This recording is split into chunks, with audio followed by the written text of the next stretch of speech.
I'm Barbara Treadwell, a financial advisor, and this conversation is going to be about annuities.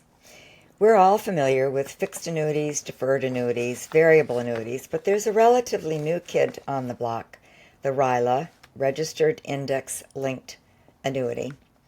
I am a comprehensive financial planner for 42 years, and I am known for coordinating and integrating assets to get a better result rather than dealing with them individually or compartmentally. However, this RILA is a product that can proudly stand on its own.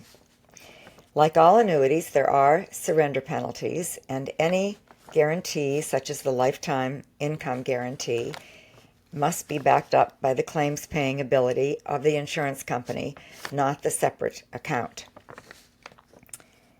And like all income annuities, there are two components to the annuity. One is the market value, the account balance, the walk-away money, if you will, the money that you can actually take away from the contract, less any surrender penalties or withdrawals. The other side is the income value, and it contains an income base. It's a number. It's not a real number in that it's not a walk-away number, but it's a very important number because that is the number on which the age-related withdrawal percentages are calculated in order to determine what the dollar amount of the lifetime payment is going to be. So we know that with any lifetime guaranteed rider, again, dependent upon the claims ability of the insurance company, it means that once the lifetime guaranteed income payment begins, even if the market value goes to zero, the payments will continue for the life of the annuitant. What's new and different with the RILA is that that income rider, with some products, also carries a long-term care benefit, and there's no additional cost for that lifetime long-term care benefit, and there's no medical underwriting. So it works like this. If you meet a qualification, which is the same for all long-term care policies, that a doctor certifies you cannot perform 2 of the 6 ADLs, those are activities of daily living, and they include bathing, eating, dressing, transferring, continence. Severe cognitive impairment would qualify for long-term care by itself. If you cannot do those 2 of 6 ADLs, then your income percentage doubles. You have to own the contract for 5 years, but then if you have a long-term care need and you're qualified to receive it because you cannot do 2 of the 6 ADLs, whatever income percentage you have been receiving or are qualified for doubles. And these income percentages are very healthy to begin with.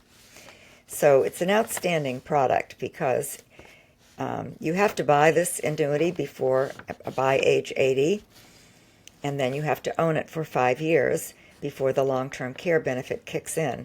But for many people in their 60s and 70s, there are now pre-existing medical conditions and they can't qualify for long-term care, and it's very expensive. So this makes it a very unique additional rider to the RILA. So with that long-term care benefit, I do have to say that when the income benefit doubles, it's very possible that the market value would go to zero. And if that happens, then the income amount would simply revert to the income rider amount or half of the long-term care rider. And even with a zero market balance, the income would then continue for the annuitant's life. There's one other special feature to this that I'd like you to know about.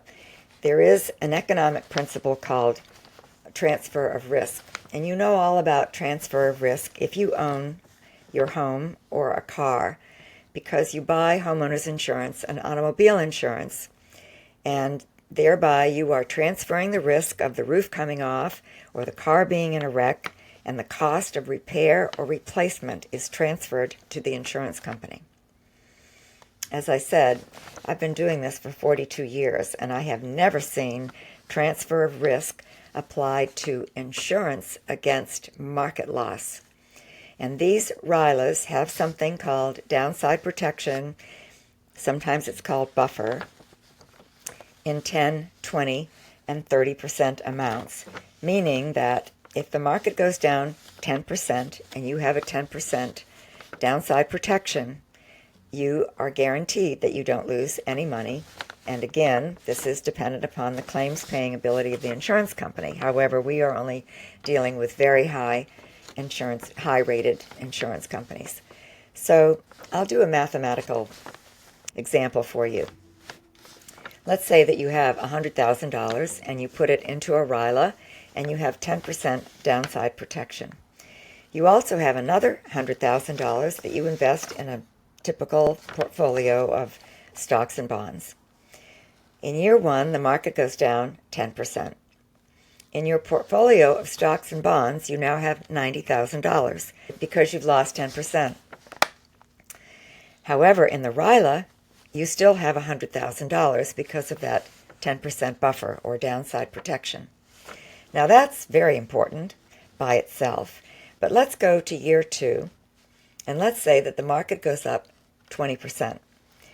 In your portfolio, your managed portfolio, you earn 20%, but you're earning 20% on $90,000 because of your loss last year, and I'll do the math for you. It means that you have $108,000. In the RILA, the way that they pay for the downside protection is to cap the upside, but they're very generous caps. So in this case, let's say it's a 15% cap. The market goes up 20%, but you only earn 15%, but it's 15% of $100,000. Therefore, you have $115,000 more than the person who earned 20% on their $90,000. This is a remarkable feature, and it adds another dose of good confidence in long-term planning. The lesson here is that it's harder to recover from a negative than a zero, and it makes me a real fan of the RILA. Thank you for listening.